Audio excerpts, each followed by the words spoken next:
Hey everyone, welcome to the show today. My so-called fabulous. I'm Tiffany, and you know what? This is gonna be a good one. Get ready. Oh my gosh. This woman flew in from Charlotte, North Carolina this morning. She's on my podcast today. I was on her podcast virtually last year, I believe. And then I'm on another podcast of hers this afternoon. How did we meet? We're gonna tell you, but good old Instagram. Is this crazy? It is absolutely crazy. But I want to tell you a little bit about her before we get started. Today's episode is about friendship, resilience, perspective, and what really looks like to show up and realistic moments. The more I talk to this woman, the more I'm just amazed. Marnie Schneider is an author, speaker, CEO, and someone whose life experiences have shaped a powerful message around strength, family, and perspective. From growing up in a football legacy to becoming a caregiver for her mother and a mom navigating a child's cancer journey. Goodness, Marnie brings perspective that's both inspiring and deeply real. Marnie, I cannot tell you how excited I'm to have you today. Tiffany, thank you. I'm excited to be here. You know, it was definitely worth getting on a plane at 5:15 in the morning. 5:15. But hopefully I don't look. You look fabulous. Thank you. Thank you. Not even myself. I know I would not want to show up here and not be fabulous.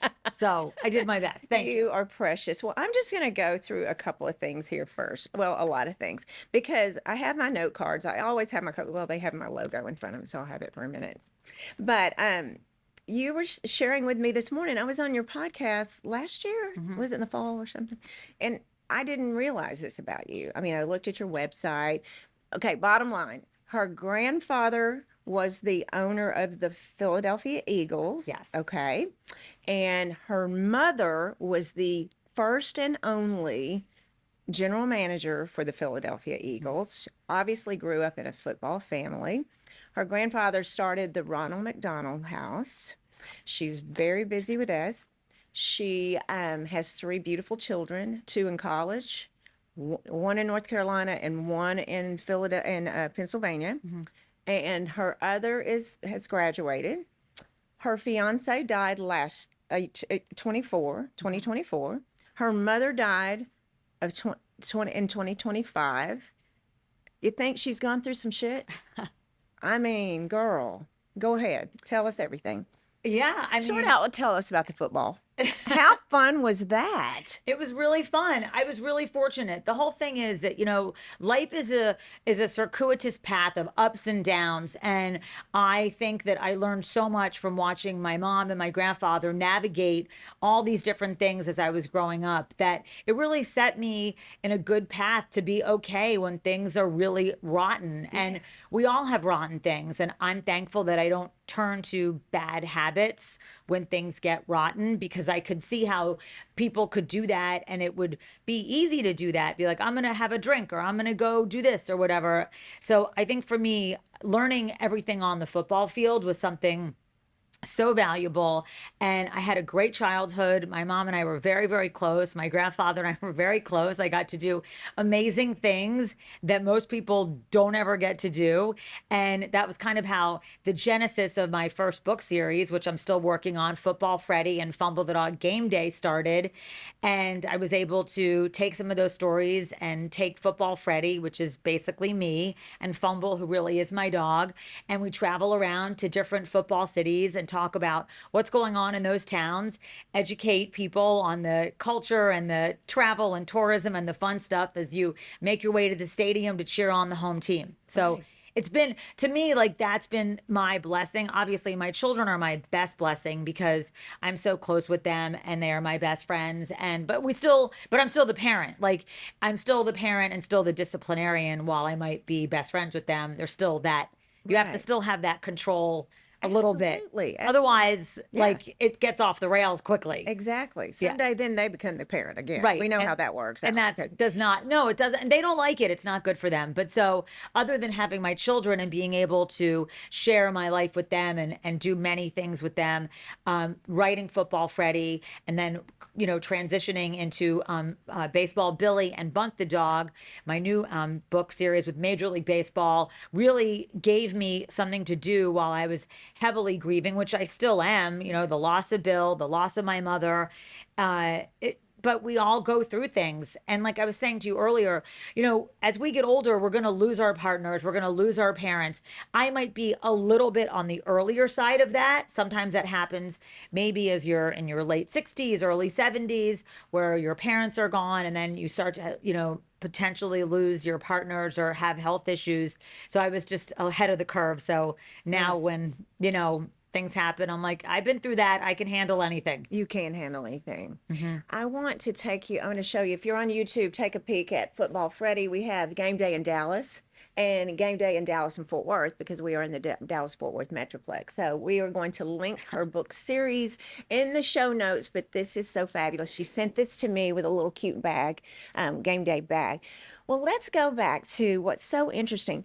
And forgive me, because I did not grow up on the football side. I'm a fan, obviously. But your grandfather, was he the general manager, or how does that work? So he owned the team. Okay. He was the team owner. I think that a lot of owners, they do make a lot of the decisions, and they're either criticized for their decisions or they're applauded for their decisions. You can never really win in that scenario. I know that in the Dallas-Fort Worth area, people have very mixed emotions about the ownership making the decisions. But, he's a great businessman and it's his team. So I applaud his consistency with being able to stand out there and say, it was my choice, my decision, and I'm just going to get in front of it and say, it was all me, good or bad. Good or bad. Yeah. So was your mother, tell us, he had multiple GMs, I'm sure. Well, so my mother was the GM, and what she did was she was an attorney. So she was the legal counsel, which was great to be able to handle contracts and getting players signed, because that's something that people don't even think about. Now, obviously, my mother was not in the locker room, wasn't on the football operations side, and they have scouts that do that, incredible scouts that go out there and recruit players and look at what's going on. And, they're 5 years ahead of the curve. It's not like they just suddenly wake up in April and be like, oh, there's a draft, in Right. 2 weeks. No. I mean, the scouts are looking at players that are recruited and that are highly touted starting in high school all the way through college. And so there might be some wild cards thrown in there, but typically they're 5 years out looking at players that they think might fit their scheme or that they're interested in drafting. Wow. So my mother worked with the scouts once they were signed, once they were not part of the team, to get their contracts done and get them signed. Right. So Yeah. your mother, how many years did she do this? She did this for a couple years. So she did this from the early 80s, like 81, through the mid 80s when my grandfather sold the team. Wow. yeah. That is amazing. And to this day, there's no other female that's ever been legal counsel, general manager, and vice president. So my mom still holds that title, and I'm proud of her accomplishments. Very proud. In a man's world. Yeah. I mean, that had to be tough. I think it's tough. I think that she definitely was called a lot of names and was but I mean, men are called names too. I mean, that's the thing. It's just different when Sure. Yes, I think it hurt me when they would refer to my mother as, the Wicked Witch of the Vet, and the Vet was the veteran stadium where the Eagles played. Oh. I never liked hearing that, because my mother was beautiful and definitely not wicked.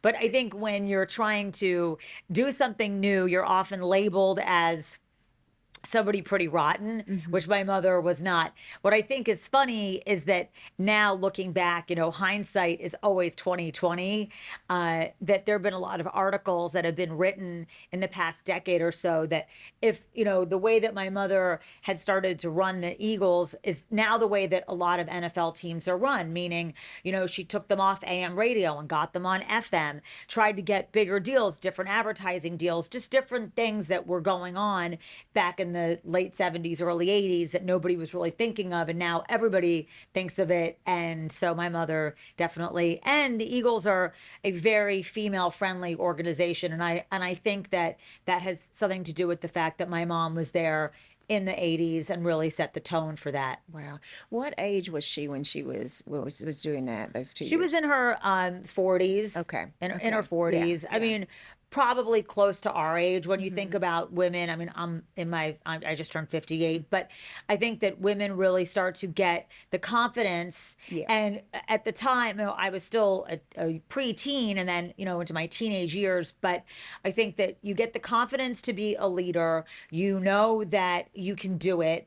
And also the actual heavy lifting of toddlers and things like that, that's kind of behind you. And my mother would take me to work. And so I was really fortunate that her work just happened to be in a professional football stadium. Right. So I was, but that also, it sounds very glamorous, but there are many times where it's really boring. And I talk about this, from time to time with my own kids. I'm like, being bored is a really good thing. Like, you guys think that when I would travel with mom and grandpa, that it was not boring. It was always, private jets, and it was not private jets like it is today. I mean, it was private jets, but it was like, you had to push like a propeller practically. I mean, it was just very different. There was nothing, I mean, there were glamorous moments, but then there was a lot of waiting. It was so much waiting around, because when you're done playing a football game, you don't just get in a car and leave. You wait for the team, and they have to do their post-game interviews, and you're sitting in a cold NFL tunnel,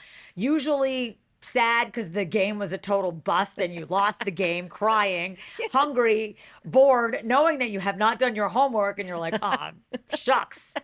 How am I going to go to school tomorrow morning? I'm going to start faking a stomach ache right now. Right. And, have to figure out how I'm going to not go to school Monday morning when you land at 3 a.m. And then, so, I mean, there's a lot of that boredom, which is good for kids. It creates an opportunity. Boredom is something so good. That's ultimately how my book series really started, because I would be bored and my mom was an attorney and she would hand me a legal pad and say, start writing.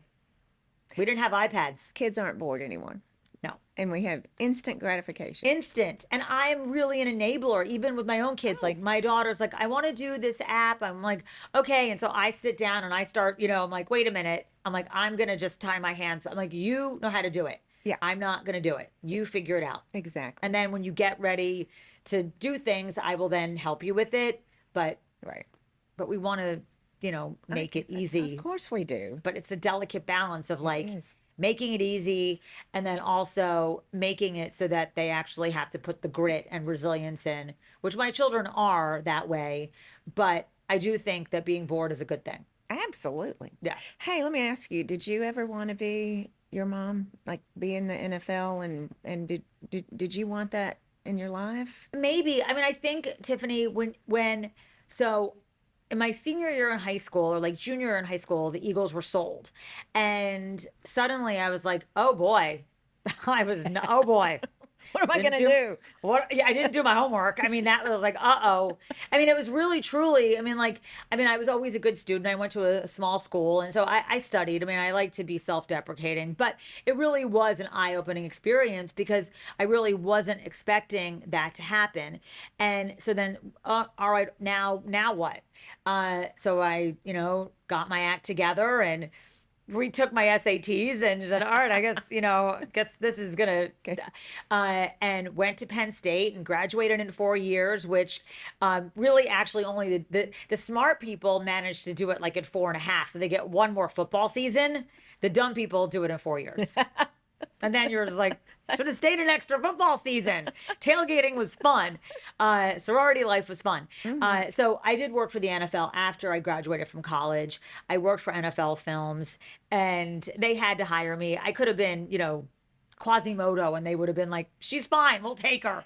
But I was actually relatively Knew what you were doing. I knew what I was doing for the most part. But still, your first job, you really don't know what you're doing. You don't know anything. You don't know. I knew nothing. I knew absolutely nothing. No. Yeah. And no matter how much I knew about football or sports or life or anything, I really knew nothing. And so for the first 1.5 years, 2 years, NFL Films, I got a really good education. And then I realized that I was like, all right, you know what? I need to figure out if I can do life without being Susan's daughter and Leonard's granddaughter. So what am I going to do? I'm going to move across the country from Philadelphia, from my little safety net where I knew everybody and everything was easy for me. And I moved to Los Angeles. I didn't know anybody. And we did not have phones back then. And, you had a Thomas guide, which was like a map. And I am not good at maps, by the way. Yeah. Yeah. So, Because we didn't have an app at the time. no, we didn't even have like the I mean, no, nothing, No. nothing. Did we have cell phones? Barely. I had like a phone in my car. In a bag. Yeah. Yeah. Yeah. And I started in the mail room at the William Morris Agency and literally delivering mail. And they would say so there were 4 different mail routes that they would put you on. And I worked at William Morris. And so sometimes most of the time they would give me the one that was closest to the home base because I would get so lost all the time. And they would often say, I would even get lost in the one, which I think you'll laugh when I tell you this. So the West Side route, they would say that I was MOR, which meant missing on rodeo. Okay. Which I wasn't shopping. I was just missing. I was like, I don't know where I am. And you drove around and you would deliver packages all day to producers and actors and writers and other offices. And so I did that for a few months, and then I got promoted and I worked, for an agent, and I did that for a couple years, and I really learned many things about myself by being very far away from my family, being very far away from all of my friends that I grew up with, but trying to figure out who I was and what I was. And it was a really healthy experience. Would I suggest it? No, probably not. If my kids said I want to do that, I would say, no, you don't need to do that. Here's what you need to do to maybe feel like that you can rely on yourself. But I'm glad that I did it. And it was fun, and definitely met a lot of people and have some fun stories, and ended up being Joyce, the flight attendant and the wedding singer. So Yes. I've got some fun party tricks from it, and I ended up with 3 great kids. So it was a good move across the country. And then in 2017, I was like, all right, it's time to head back to the East Coast. Let's go to the East Coast. Yeah. I don't blame you. Yeah, it was time to leave California. That's great. I love that story so Thank you. much. Let's shift a little bit, because when did your mother get diagnosed with dementia? So, she probably had it longer even than when she was diagnosed. My mother was incredibly smart and incredibly fit and incredibly healthy. So you just don't know. Now, in 2016, she got shingles. Oh. And that was really the beginning of the end. She got shingles, and then probably didn't get treated properly from the shingles. And so then things started to get a little weird. I was still living in California at the time. But she would say things and I was like, that's weird. Rambling a little bit, but as far as I knew, we had no history of dementia in my family. So I'm an only child. I had nothing to base it on. And I couldn't call a sibling and be like, hey, was mom weird? I mean, it was just like, and you don't want to scare your children and be like, is Nanny acting strange? Because that seems a little weird. So she probably had these symptoms in 2016. By 2017, my mom was an attorney. I was selling my home in Calabasas and buying a new home in North Carolina. And somehow through it all, she managed to do an incredible deal for me and got it all done and asked incredible questions. So I was like, all right, maybe it's just me. Maybe she's, just a little sad that I'm leaving the West Coast or something like that, because they were living in Wyoming and Nevada and California. They were still living on the West Coast then. But really, truly, by November of 2017, a few months later, I knew something wasn't right. She became very quiet and wasn't really eating, and there was very disconnected. And then got her tested a few months later, and the doctor said she did a bunch of tests, and she was officially diagnosed with FTD, No. Yes. So it was a very quick ride from my mother's not right to now she has what they refer to as the black belt of dementia, frontal lobe dementia. Which is what Bruce Willis Yeah, had. Bruce Willis. Oh, yeah. My goodness. Yeah. So at that point, we were already living on the East Coast by that point. So we had moved in August of 17. My mother was diagnosed pretty much right after that. And, my stepfather is 10 years older than my mom, and he knew that he was not going to be able to do that job. And I was the ultimate sandwich maker at that point. I had a 10th grader, I had an 8th grader, I had a 6th grader, I'm a single mom. Like they call it the sandwich generation for a reason. And so I was like, well, I have to move my mother with me. I I was flying back and forth and trying to create a business that was started off as a hobby, like many moms Yes, do. They sure. start off as hobbies, and then you Use got a your bunch of brain. books. Yeah, got Yeah. a bunch of books in your garage, and then suddenly you're like, wait a minute, it's not a hobby anymore. I need to actually turn this into something. So trying to run the business, manage my children, stay on top of them so that they were okay, and then make sure my mom was okay. So we moved her to North Carolina in 2018, and she had her own house with caregivers, and then that was just not the right Yeah. situation. It was only 10 minutes away, but it was still too much. So then moved her into my house, and she lived there, and it was great. It was really truly the best thing in my entire life was having my mom live with me for 7 years until she passed. 7 years. Yeah. Oh my gosh. She really outlived all the doctors, what they said. They were like, 18 to 24 months. I'm like, you don't know this woman. There's no way. Oh my gosh. Oh. Yeah. So that caregiving piece, that's tough. That's tough. It's really tough. I was fortunate. I had great women that were Sure. also part of my life that are professional caregivers. But when it comes down to it, I mean, You're the person. You're the person. yeah, I am so sorry to hear that. That is unbelievable. yeah. But it Golly. was great though, in so many ways. And I think that trying to find the humor in all of these sad moments, some moments you really can't find any humor in. Maybe down the road, there will be some, but trying to find just little times where you can make it funny or laugh Oh, about sure. it. And there are those moments, and my mom really she was a bright shining light. So I'm grateful that she lived with us. I'm grateful that my kids got to see how we treat family. Those lessons, you can't learn those lessons in a textbook. So No. you have to show them those lessons, and those lessons are very, I mean, they know, I think that they know a lot. They have a lot of empathy, different than they might have had my mother not, had dementia and be living with us. I think about this a lot. I think college is so important because it shows you discipline, and you're on your own, you're out of the home, typically. But when you get out of college is when you really learn. Oh yeah. You know How what I much have mean? you? I mean, I don't remember learning anything in college. By the way, I remember failing my biology test. I failed Russian Because, history. oh, let me tell you why I failed. Okay, I took an accelerated because I took biology 2 first at Navarro Junior College when I was in high school. And then my senior year, they're like, oh, you didn't take biology 1. Oh, that'll be easy. Easiest thing I've done. Summer, it was a 2-week mini course. Right. Biology 1. I took it with a lot of the TCU basketball players. Okay. All right. So I'm a senior needing to pass, right?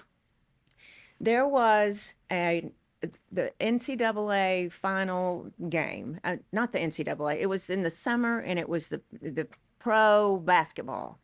The professor said the next morning, okay, I'm up all night studying. If you can tell us who won, you can walk the quiz. I didn't know who won. I mean, what? Yeah. Well, sports, Tiffany. I I know. failed it. I failed the quiz. I mean, get it. I failed it. I was like, what? I didn't know. That was telling me, well, what am I doing? And I should have been at the bars watching the game. Yeah. But that showed me that, okay, I guess there's just different things in life. Well, So, I think what we learn in school is how to figure things out.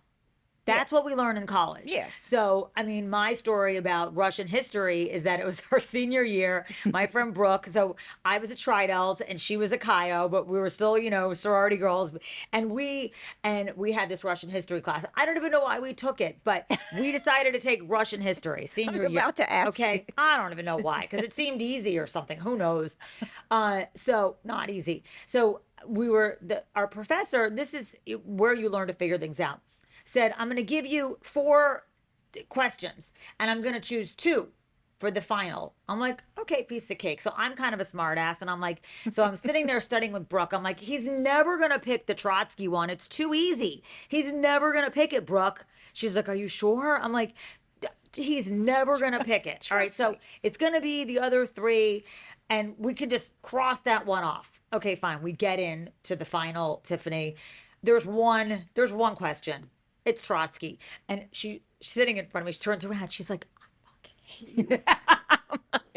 I was like, I hate myself right now, hate too. myself, I'm too. like, just give me your blue book. Remember, they used to make us sign those Yes. things on blue books. Yes. I was like, all right, just give me your blue book. So we went up to the professor. I'm like, you can't fail her. I overshot the mark by a lot. And can you just let us do this another time and just give us a C? Like, I promise I'll do everything. But I can't flunk that. I'm never going to graduate. Like it's bad. So he hemmed and he hawed and he's like, okay, fine. And then like a few days later, he let us take the exam again. All right. The best we could do was a C, which was fine. And we had to answer all 4 questions. So it was a lot, but we got a C. We walked out of there. We're like, okay. But yeah, so what I learned about school is that, you know what, yes, obviously it would have been good had I studied, but didn't want to do that. I guess, I don't know.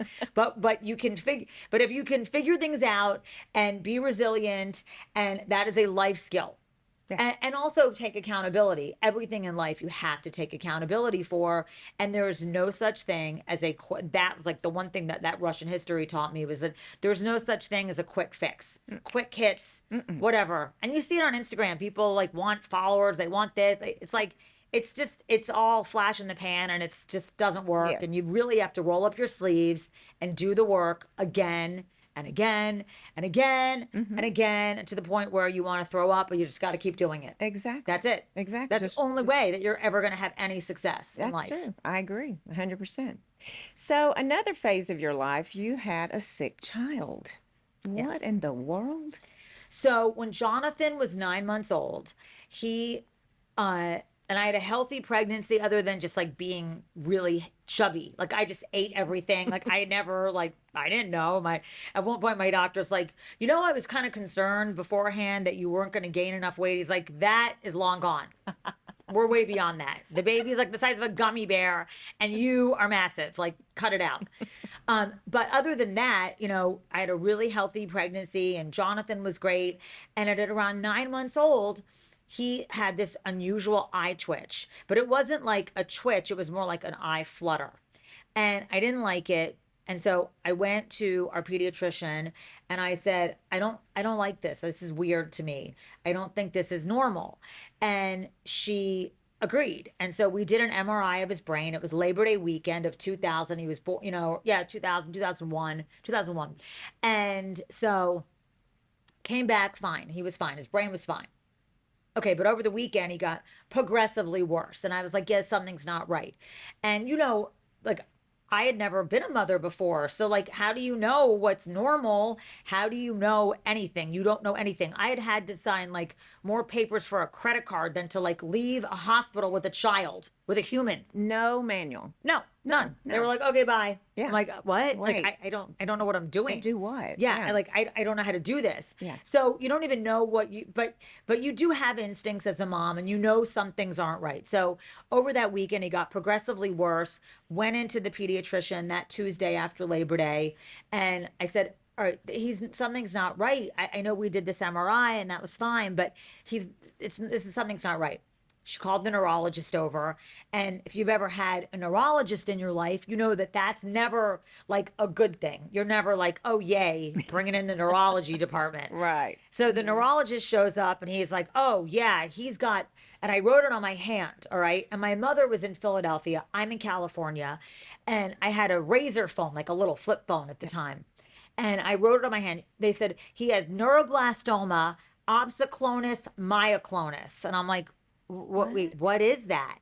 And they were like, well, it's not good. We don't even want you to go back to your house. Like, you need to go right from here to the hospital. So I called my mom and she flew out and she was, there with me. And so Jonathan had neuroblastoma opsoclonus myoclonus, which is a neurological tumor that either could be for a young child in your spinal cord or in your abdomen. Now, his was in the better place, which was the spinal cord. The lower with these tumors, the lower they are, the worse that they can be. You know, abdominal stuff can be often really funky for anybody at any age. Not that spinal cord isn't either, but it's just different. So, did a bunch of tests, had surgery to remove the tumor a few days later, and spent 18, 19 days in the hospital. And Jonathan was a miracle, and he didn't walk or talk till he was almost 5. Did rounds of chemo, rounds of therapy every day, occupational, physical, speech therapy, until he was 5. And now he is, and then we were fortunate that we had a great outcome with him, and that he is a healthy, handsome, well-adjusted, sweet, big teddy bear of a man, really empathetic, really great, really, I think he would have been those things without the cancer, but I can say that, he's a cancer survivor, and he definitely is a walking model for how we could all be. That is unbelievable. How in the world did you keep going? Like, seriously, did you just not have a choice? Yeah, you don't have a choice. You just got to keep going. Yeah. I mean, I like life. Yeah. I mean, I want to keep going. I want to learn things. I don't want to be a victim. That was never really part of my childhood. I grew up around amazing coaches that, I mentioned before, like these great sayings like Coach for Meal, to do big things, you got to do big things, and you can't drown in your own sweat. Like, so when you hear those things, they really are life mottos, and they really do motivate you. And it's not like a cliche. It really is something that you do, that at least for me, that I've been able to learn from those people and see everybody has a circuitous path. We all do.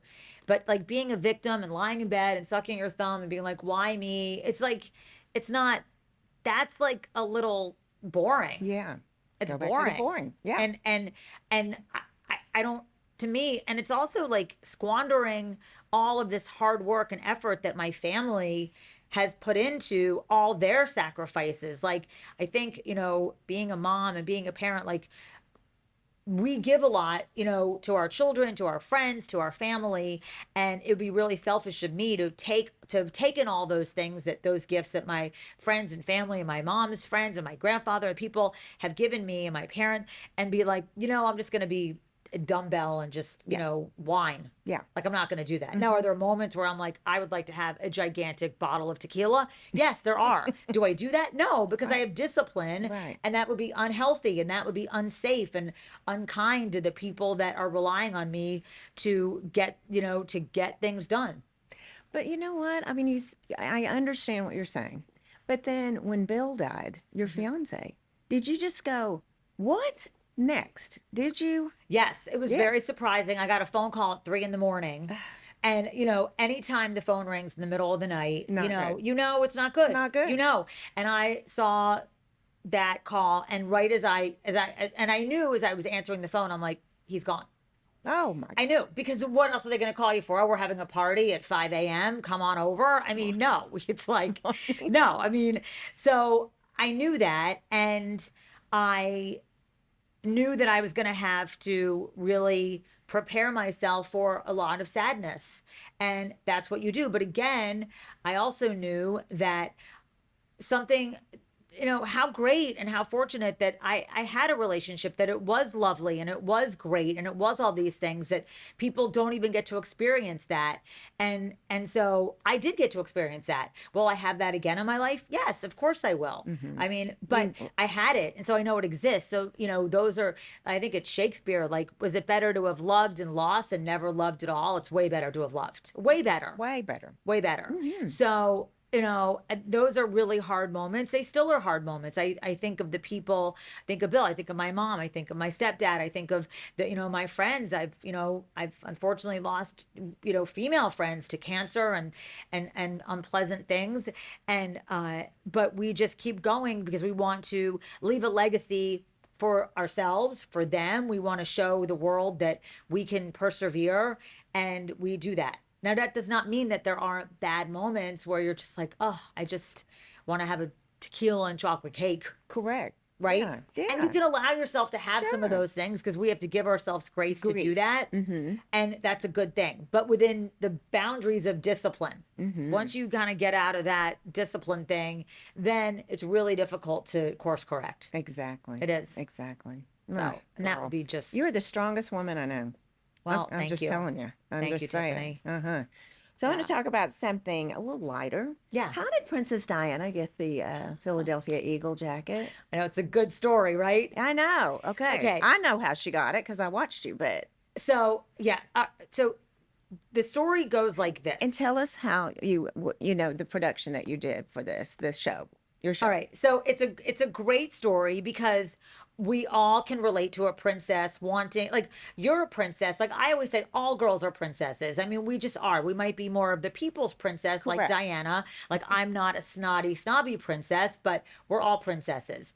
So in Philadelphia, while I was growing up, there was this beautiful woman named, she turned out to be a princess, Princess Grace Kelly of Monaco. She was a movie star, Princess Grace, but she's a Philly girl, moved to California, became a movie star, and married Prince Rainier of Monaco. So that was a great Philadelphia story right there. Now you add in the fact that in 1981, Princess Grace of Monaco unfortunately passed away. Now, a lot of Philadelphia people were friends with Princess Grace prior to, her going and becoming a movie star. One of the guys that was good friends with her was a man named Jack Kelly, who was an Eagle statistician. And, he was a man about town. He worked for the Eagles and did their stats. And he went to the funeral of Princess Grace. He was very good friends with the family. So, at the funeral, he was seated next to Princess Diana. And she was good friends with Princess Grace as well. And they started chatting, and she knew nothing about American football, but he asked her what her favorite colors were. Oh, I love the colors, green, like Kelly green. At the time, the Eagles were really more Kelly green. And I love the color Kelly green and white and Kelly green and silver. And so Jack said, oh, those are the team colors that I work for. He went back, told my grandfather, and my grandfather was a very generous man and was like, you know what? Let's send Princess Diana some Eagle stuff. And they had a jacket made for her. And it had the Eagles logos on it. And it was her favorite colors, green and white and silver, big Eagles logo on it. And she got the jacket. And I guess, like, I like to say that she kind of felt very normal when she put that jacket on because she was a princess, but she put this jacket on and now suddenly she was like an American football fan and an Eagles fan at that. And so she was photographed many times wearing that jacket. And a couple of years ago, ESPN came to me and said, hey, do you know anything about them? Like, I know a little bit about it, but let's do a little more research. And, kept digging up some stuff, and it's a great story. And I have a replica of the Princess Diana Eagles jacket that was made for me, and it sits in my closet. And I'm really, whenever I get to look at that, I'm like, that's a cool thing. I mean, that Yeah. is the coolest story. It is. Well, I think just being generous. My grandfather was a very generous guy, and being thoughtful. So when you're thoughtful, people appreciate it without any expectations. My mom would always say, you got to do things without any agenda. If you do things and expect somebody's going to do it, you're going to be living a life of constant disappointment. And who wants that? No one. Wrong reasons. Yep. Wrong reasons. Yeah. Come from the heart. How can I help? Yes. Right? Just because you want to do it. And then have amnesia about it. Because otherwise you'll be like, they didn't do it. Like, for sure. yeah. For sure. Absolutely. Oh my gosh. Your resilience throughout life is just quite, I mean, it's incredible. Thank you. I just thought you were my Instagram buddy. Now I really know. Oh Thank my you. gosh. I mean, amazing. Well, So thank you. your Tiffany. legacy, what is it? What do you hope to leave? Your mother has a legacy. Your grandfather has a legacy. What is Marnie's legacy? So I think that I'm really involved in certainly getting kids excited about reading, playing, and being a fan of themselves, a fan of football, a fan of sports, a fan of baseball, whatever it is.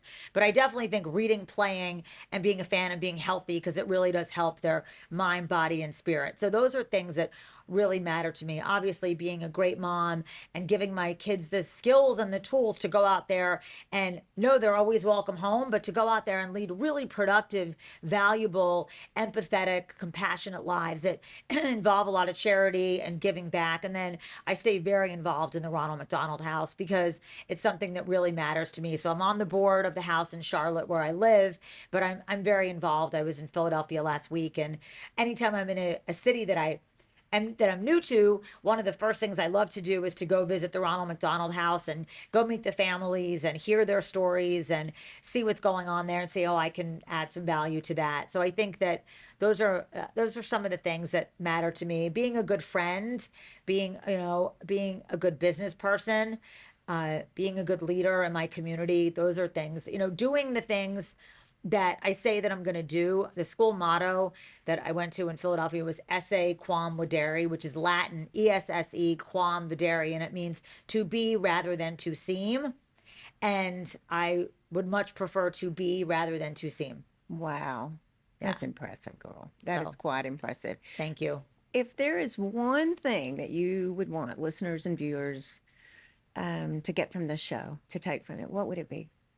I think that to remind themselves that, like, Coach Ramil would say, you don't even know how great you are. Just to remind yourself. Sometimes it's hard. It's hard to give ourselves a pep talk. It's hard to do that, but we have to do it. It's much easier for us to be like, oh, I have a zit and I'm this and I need my muffin top, whatever it is, all those things. It's so easy for us to do those things, but so that's easy to do. But give yourself a pep talk because you don't know how great you are, and you are. And I love telling people how great they are and reminding them of that. But also, they need to tell themselves too. So I think for our, your listeners and people that are watching, just remind themselves that they're really great and that they can do great things. It might just take a little bit of time, and it's worth the time to do it. It's worth whatever it is. It's worth the time to do it. And you're going to get knocked down. That's why I started this show. It's not always been fabulous. It's not. No. I mean, life is not always fabulous, as we've heard today, for sure. Well, I think you're amazing. Thank oh my you. gosh, I just want to Thank you, move to North Tiffany. Carolina and hang out. Yes. Thank you. Well, I'll be here a lot this summer because I'm working. Here. Well, I'm working on something really fun. The Women's Flag Ball League, which is a professional flag football league. Here, we're doing a big game in Bedford, Texas, July 12th. And I've got great people that I'm working with. Scott Murray, who was the number one sports guy in the Dallas-Fort Worth area. Scott's great. And Marjorie Lewis, who's also one of the team owners. And Marjorie, she's got an amazing story. She was the first female reporter into the Dallas Cowboys locker room. That's right. Yeah. I didn't realize that's her. Okay. Yeah, so that's Marjorie. So you'll be seeing her later. Yes. So I'll be here a lot this summer. Getting people excited about flag football is something. Women's flag football, sports is just really, like I say, is really the universal language. So when people and kids can speak a little bit of sports, it brings everybody together. Right. So you'll be sick of me by the end of the summer. Probably not. I don't think so. What do y'all think? No, I don't think so. But we'll have a great time. We I'm excited. will. I'm so excited. Well, thank you for coming all this way and thank you being my friend. I mean, this is just exciting. We were talking earlier about when our kids are growing up and they're in sports and my daughter was a cheerleader, and you have these people for 12 years. Yes. You have friends that are just instant friends. They're your kids, it's just, and then they're gone. Gone. Boom. Yeah. Like, wait, we don't have Friday night football. I know. That was the hardest thing for me. Was the Friday night football. Yes. Yeah. Yes. And I moved from Austin to Fort Worth.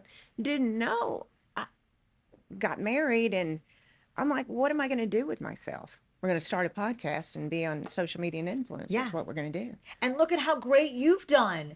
I mean, look at you, Tiffany. Yeah. I mean, you're really such an inspiration. You're sweet. And I mean, you're beautiful. You're smart. You're a great mom. You're inspiring and motivating other women. And you really have been able to carve out a niche for yourself that's really hard to do.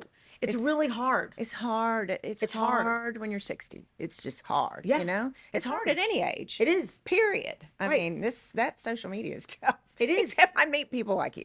I know. But yeah. Well, but that's the great thing. I mean, there are, social media. I think that we're old enough to understand the added value of social media. I think it's terrible for kids. I'm so glad that I did not have it as a young girl. We have a bunch of like Right. ugly Polaroids of us with braces and Betsy Johnson sweater dresses on, looking Dorothy Hamill haircuts. I mean, looking absolutely hideous. For sure. Okay, but now like I love those hideous pictures because they're a Polaroid. Like it's not, I'm in charge of when people are going to see them.